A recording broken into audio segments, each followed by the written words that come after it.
મિત્રો હું તમને એક વાત કહેવા માગું છું કે મારી દુકાન ઇલેક્ટ્રોનિક્સની છે અને હું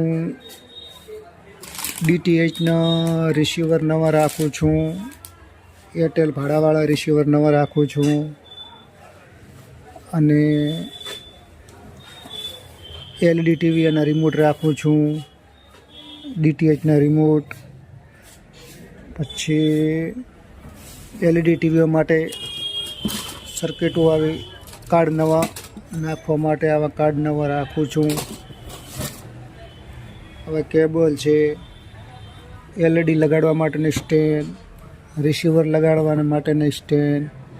પછી એલઈડી ટીવીઓ રિપેરિંગ કરું છું અને મારી જોડે સેકન્ડમાં એલઈડી ટીવી પણ મળી જશે, નવી પણ એલઈડી ટીવી મળી જશે. અને હોમ થિયેટર હું રિપેરિંગ કરું છું, વગાડવા માટેના ઓડિયો સિસ્ટમવાળા હોમ થિયેટર. તો એલઈડી ટીવી બધું રિપેરિંગ કરું છું. અને આપણી દુકાનનું નામ છે Ambika electronics,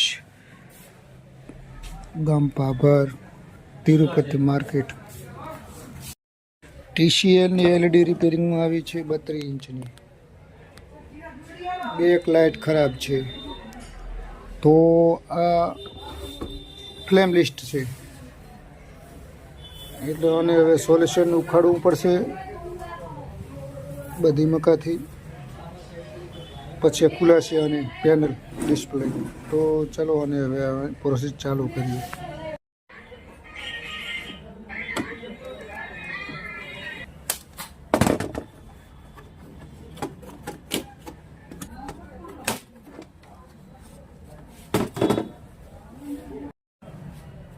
back light check કરી, બેક લાઇટ જ ખરાબ છે ને, કન્ફર્મ કરીએ. વાયર બધું પડી ગયું.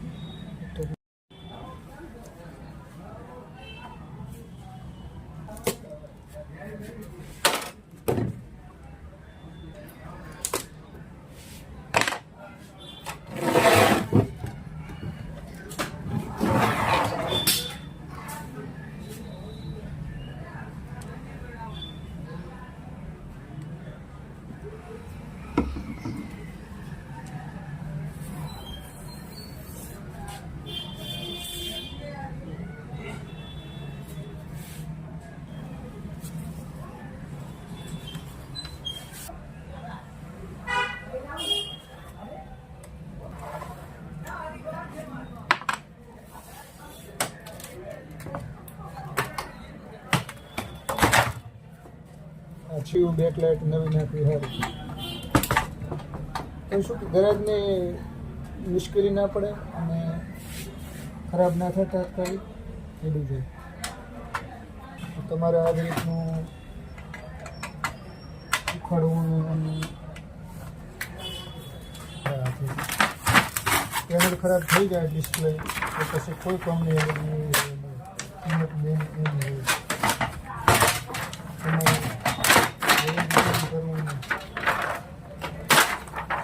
પૈસાની લાલચ કોઈને દે તમારે ઘરેના નથી કાંઈ ઘરે જ બચાવે.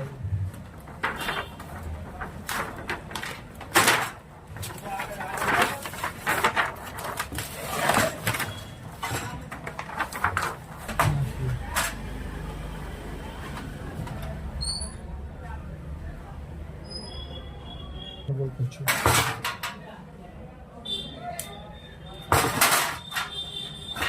અમુક આની અંદર એક કે બે જે બેક લાઇટ ખરાબ હોય આખી ચેન્જ કરીએ તો ગ્રાહકને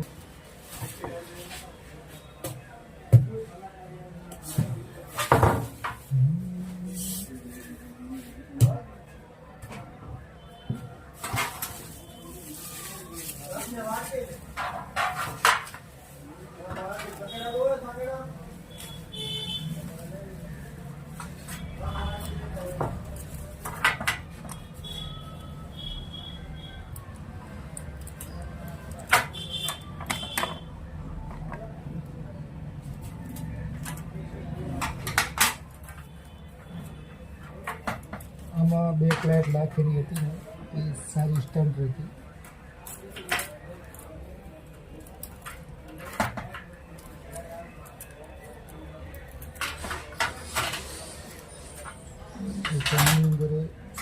નાખવી પડે, બીજી નાખો ને તો ખરાબ ચિત્ર દેખાય. 3 વોલ્ટની હોય તો 3 વોલ્ટની જ નાખવી પડે એની.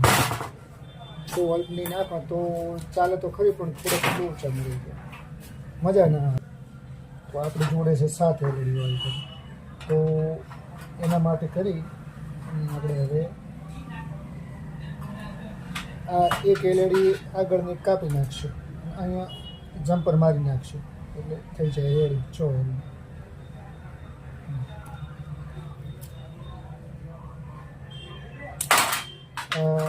40 ઇંચની LEDની બેકલાઇટ છે, એટલે મોટી લાવો તો બંનેનું કામ આવી જાય, અલગ અલગ ના લાગવી પડે.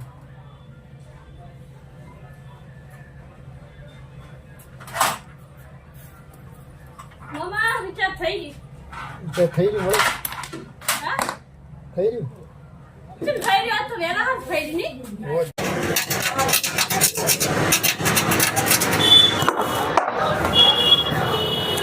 સાફ કરી નાખે ખૂંટા, હવે જમ્પર મારી દઈએ અમે.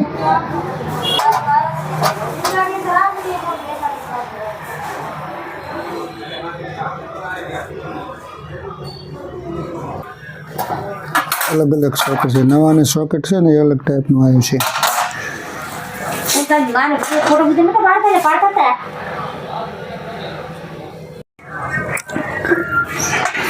આ સોકેટ ફિટ થતું નથી એટલે હવે આને હવે કાપી અને કટિંગ કરી અને ડાયરેક્ટ વાયર જોડી દઈએ. સોકેટ કાંક તો જુગાડ કરવો પડે ને. પરફેક્ટ બેકલાઇટ એની એલઈડીઓ સેટિંગ ના થાય નથી થતી, એટલે આપણે થોડુંક પેપર કાપી નાખ્યું, થોડુંક કટિંગ કર્યું એલઈડી ફિટિંગ થાય એ પ્રમાણે.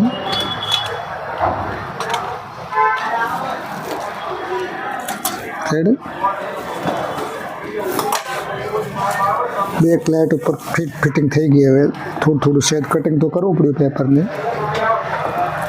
હવે બીજો એક પ્રોબ્લેમ થાય એમ છે, એટલે એના માટે બીજો એ થાય એમ છે, થયો છે કે જેને સ્ક્રૂ લગાડવા માટે છે ને, સ્ક્રૂ લગાડવા માટે આ હોલ નહીં સેટિંગ થતા, તો એના માટે આપણે નેચર સોલ્યુશન મારશો, જે કોમ્બો મોબાઈલનો કોમ્બો ફિટ કરવા માટેનું આવે ને એ સોલ્યુશન છે આપણી જોડે, સરસ આવે. આ સોલ્યુશનને આપણે લગાડી દઈએ બેકલાઇટ નીચે, એટલે સારું મજબૂત આવે છે. કોઈ જાતનો વાંધો નહીં આવતો, ઉખડતું નથી, બેકલાઇટની પટ્ટી ઉખડતી નથી લગાડ્યા પછી. સોલ્યુશન ચોંટી જાય એટલે સોલ્યુશન સારું આવે. સારું બેકલાઇટ વાંકા પાછી ના થાય એટલે ટેમ્પરેરી અહીંયા સેલો ટેપ લગાડવી પડે. સોલ્યુશન હુકાણા પછી તો કાંઈ વાંધો ના આવે. ટેમ્પરેરી અંદર લગાડેલ ખુલવાની જ નહીં, લગાડેલ રાખવાની જ અંદર. પણ ખાલી આ તો અટકાવ પૂરતી જ છે, બાકી સોલ્યુશન જ નથી. સોલ્યુશનથી જ આ બેકલાઇટની પટ્ટી ચોંટી રહે, કે સેલો ટેપથી તો ઉખડી જાય છે,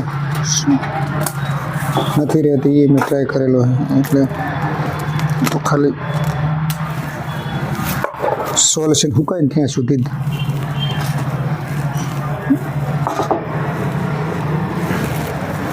હવે એને પેપર ઉપર મૂકીને ચેક કરી લઈએ કે કમ્પ્લીટ બેકલાઇટ સેટિંગમાં આવી છે ને. આ કપાસું હોય તો એનું સેટિંગ કરીએ. શું કે સોલ્યુશન પછી હુકાણા પછી સૂકી ગયા પછી કોઈ ના થાય.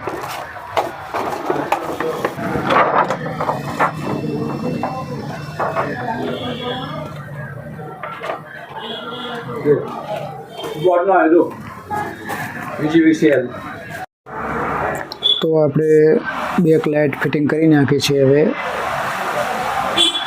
અને ઓન સ્વિચ છે હવે સ્ટેન્ડ બાય કરીએ. બેકલાઇટ કમ્પ્લીટ ફિટિંગ થઈ ગઈ છે ચાલુ. રેડી ચાલુ થઈ ગઈ છે. હવે એને ફિટિંગ કરીએ. રેડી સક્સેસફુલ થઈ ગઈ, કમ્પ્લીટ ચાલુ. બેક લાઇટ નાખી એટલે કમ્પ્લીટ ચાલુ થઈ ગઈ.